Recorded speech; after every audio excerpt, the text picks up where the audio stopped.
My fellow South Africans, it has been exactly 7 weeks since the first case of coronavirus was confirmed in our country. Since then, all our lives have changed in fundamental ways. As a nation, we've been forced to take aggressive action against an invincible enemy that has threatened our lives and the lives of our loved ones. We have been forced to adapt to a new way of living in a short space of time.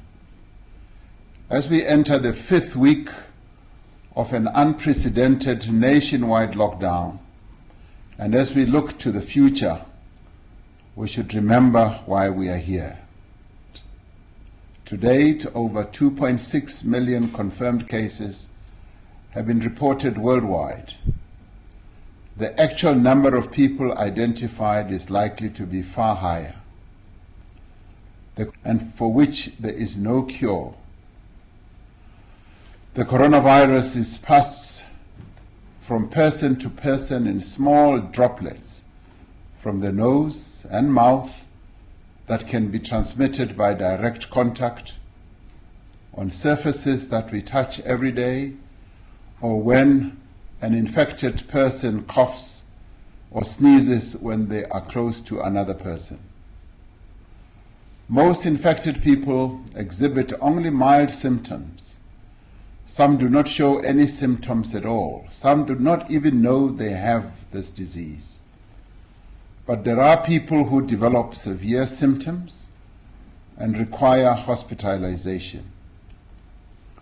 These are usually older people and those who suffer from underlying conditions such as heart disease, diabetes, chronic respiratory disease, and cancer. For some of these people, COVID-19 is fatal. They die. Across the world, more than 185,000 people have succumbed to the disease.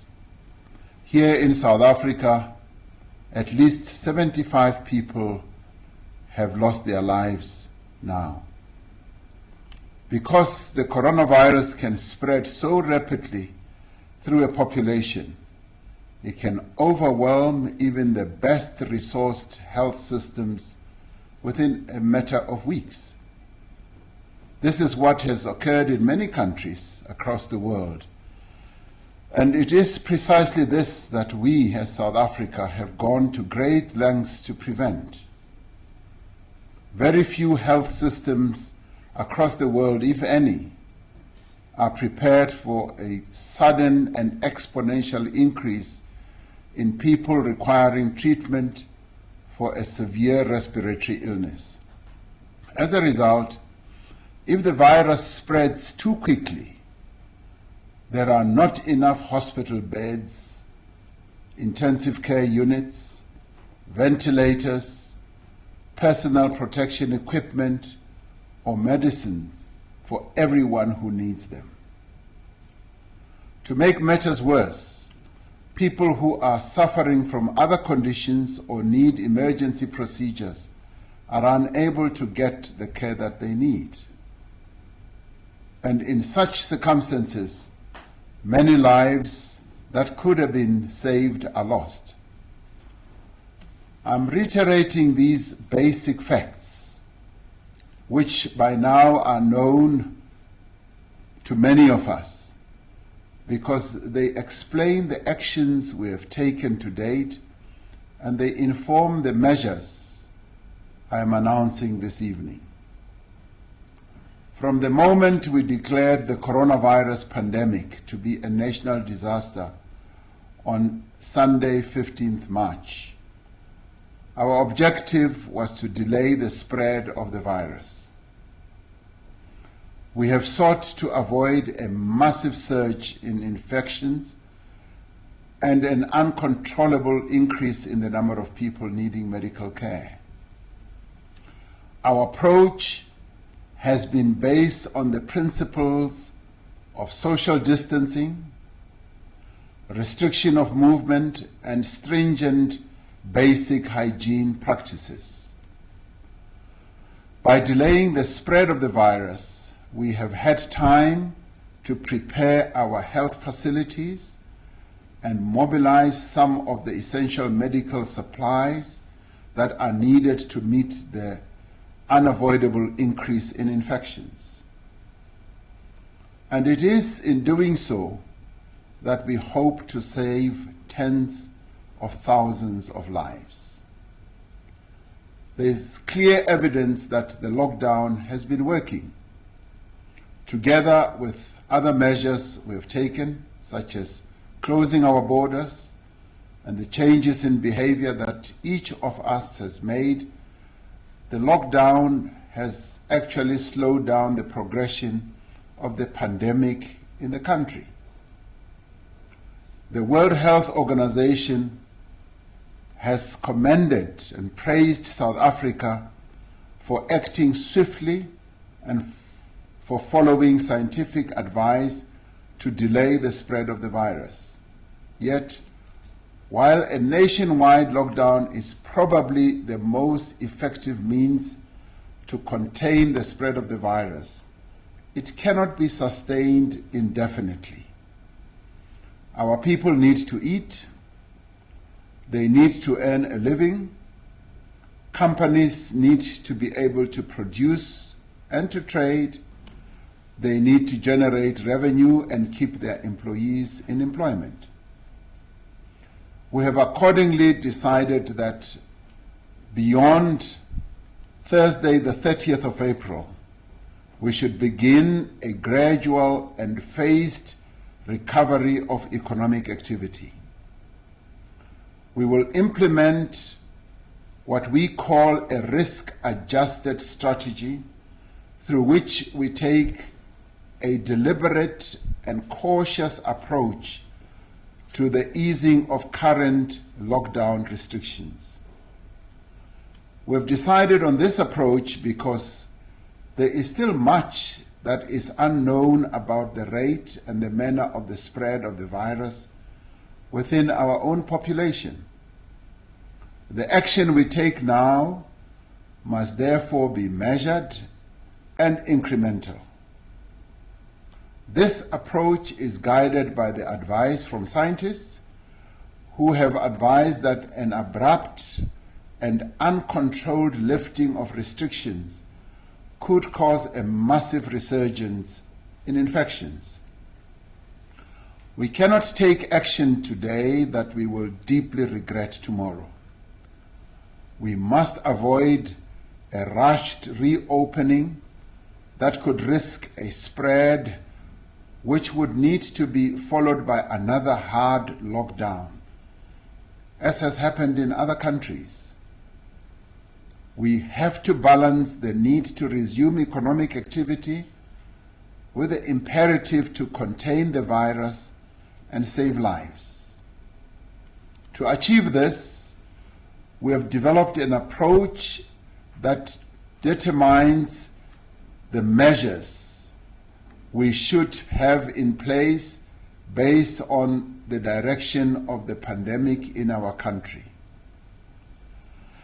As part of this approach, there will be 5 coronavirus levels. The first level is what we call level 5, which means that drastic measures are required to contain the spread of the virus to save lives. Level 4 means that some activity can be allowed to resume subject to extreme precautions required to limit community transmission and outbreaks. Level 3 involves the easing of some restrictions, including on work and social activities, to address high risk of transmission. Level 2 involves the further easing of restrictions, but the maintenance of physical distancing and restrictions on some leisure and social activities to prevent a resurgence of the virus. Level 1 means that most normal activity can resume, with precautions and health guidelines followed at all times. To ensure that our response to the pandemic can be as precise and targeted as possible, there will be a national level and separate levels for each province, district, and metro in the country. We are currently at level 5, which requires a full national lockdown to contain the spread of the virus. This is the highest level of lockdown and was imposed when drastic action was necessary to curb transmission. The National Coronavirus Command Council will determine the level based on an assessment of the infection rate and the capacity of our health system to provide care for those who need it. We have undertaken a detailed exercise to classify the different parts of the economy according to the risk of transmission in that sector, the expected impact of the lockdown, the economic contribution of the sector, and the effect on livelihoods. Our ministers will provide a detailed briefing on the classification of industries and how each is affected at each level. We will give all industry bodies an opportunity to consider these details and, should they wish, to make submissions before new regulations are gazetted, they are free to do so. The National Coronavirus Command Council met earlier today and determined that the National Coronavirus Alert level will be lowered from level 5 to level 4, with effect from Friday, the 1st of May. This means that some activity will be allowed to resume subject to extreme precautions to limit community transmission and outbreaks. Some businesses will be allowed to resume operations under specific conditions. Every business will have to adhere to detailed health and safety protocols to protect their employees, and workplace plans will have to be put in place to enable disease surveillance and prevent the spread of infection. All businesses that are permitted to resume operations will be required to do so in a phased manner. First, preparing the workplace for a return to operations, followed by the return of the workforce in batches of no more than 1/3 of their workforce. In some cases, a sector will not be able to return to full production during level 4, while the risk of infection remains high. These will be spelled out next week following a final round of consultations. Businesses will be encouraged to adopt a work-from-home strategy where possible. All staff who can work remotely must be allowed to do so. The relevant ministers will provide details on the process for the phased reopening of schools and other educational institutions. As we gradually ease the restrictions, it is necessary that many of the measures to contain the spread of the virus remain in place. When the country moves to level 4 on the 1st of May, the following will happen. Our borders will remain closed to international travel, except for the repatriation of South African nationals and foreign citizens. No travel will be allowed between provinces, except for the transportation of goods and exceptional circumstances such as funerals. Public transport will continue to operate with limitations on the number of passengers and stringent hygiene requirements, including that all passengers must wear a face mask. The public is encouraged to stay at home other than for essential personal movement, doing essential work, and work in sectors that are under controlled opening. People can exercise under strict public health conditions.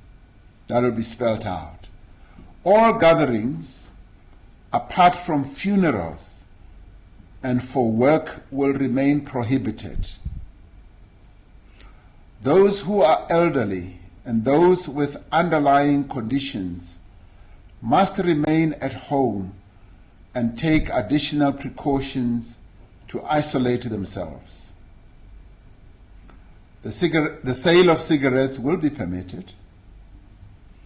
The range of goods that may be sold will be extended to incorporate certain additional categories. These will be detailed by the relevant ministers. It is important to note that several restrictions will remain in place regardless of the level of alert for as long as the risk of transmission is present. For instance, bars and shebeens will remain closed.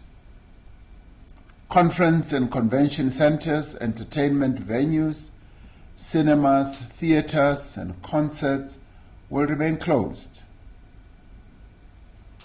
Concerts and sporting events and religious, cultural, and social gatherings will not be allowed until it is deemed safe for them to continue. The coronavirus is spread, as we have said before, by contact between people. If people do not travel and move around, the virus does not travel. We know, for example, that just one funeral in Port St. John's in the Eastern Cape and one religious gathering in Mangaung in the Free State contributed to a spate of infections in their respective provinces. From the evidence we have, we know that 75% of confirmed coronavirus cases are found in our country in just 6 metro municipalities. And they are Johannesburg, Ekurhuleni, Cape Town, Buffalo City, eThekwini, and Mangaung. It is therefore essential that we do everything in our means to restrict the movement of people, and although it runs counter to our very nature as human beings, to reduce the contact that each of us has with each other. Ultimately, it is our own actions as individuals that will determine how quickly the virus spreads. If we all adhere to instructions and follow public health guidelines, we will keep the virus under control and will not need to reinstate the most drastic measures.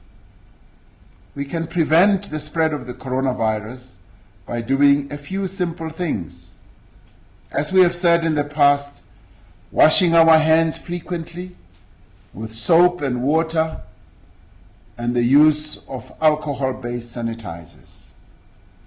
Keeping a distance of more than 1 meter between yourself and the next person, especially those who are coughing and sneezing. Try not to touch your mouth, your nose and eyes, because your hands may have touched the coronavirus on surfaces. I know this is difficult to do, but it is a precaution that we must try and practice. When you cough or sneeze, cover your mouth and nose with your bent elbow or a tissue and dispose of the tissue right away. As we begin the easing of lockdown restrictions from the beginning of May, we are calling on all South Africans to wear a face mask whenever you leave home. Our clothing and textile industry, including small businesses, are gearing up to produce these masks on a mass scale. The extraordinary measures that we have put in place to combat the coronavirus pandemic have been matched by the extraordinary contributions of many South Africans. We pay tribute to them, the nurses, the doctors, the scientists, and the community screening field workers who are leading our public health response. We are committed to ensuring that they have all the resources they need, including adequate personal protection equipment and other recognition to undertake the work that is being asked of them. As we slowly ease the lockdown restrictions, we are substantially and rapidly increasing our public health response. We have already seen a huge increase in community screening and testing that is going on throughout the country. Guided by advice from the World Health Organization and the Africa Center for Disease Control and Prevention, we have joined other African countries in placing mass screening and testing at the center of the next phase of our response. Earlier in the week, I announced an additional allocation of 20 billion rand to our health response to ensure that we have the beds, the medicine, the equipment, and personnel that are required when the country experiences the peak of infections. This evening, I also want to pay tribute to those who are providing essential services and goods, the truck, taxi, bus, and train drivers, the workers on our farms, in stores, at power stations, at water plants, at petrol stations, in the banks, in call centers, law enforcement officials, and security personnel. It is thanks to your efforts that we have been able to make such valuable progress in combating this pandemic. As part of expanding this effort, I have employed over 70,000 Defence Force personnel to assist with various parts of our coronavirus response. Until now, those Defence Force members that have been deployed have supported the South African Police Service in their responsibilities. They will continue to do so, but they will also be providing assistance in other essential areas, such as the provision of water supply, infrastructure, maintenance, and health services. This is a crucial moment in our struggle against the virus. It is a time for caution. It is also a time to act responsibly, but it is also a time for patience. There is no person who does not want to return to work and to normal life. There is no company that does not want to reopen its doors for normal economic activity. And there is no student who does not want to return to their classrooms and to their studies. Yet we are all called upon at some time in our lives to make great sacrifices for our own future and for the future of others. There are times when we must endure hardship and difficulty so that we can enjoy freedom and prosperity into the future. During the past 5 weeks, we have demonstrated to the entire world what a nation can achieve with courage, determination, and solidarity. We must not give up now. I'm asking you to stay strong and focused. I'm asking you to remain united. Let us continue staying at home. Let us continue staying safe. And thank you for all that you have done and continue to do. May God continue to bless South Africa and continue to protect her people. I thank you.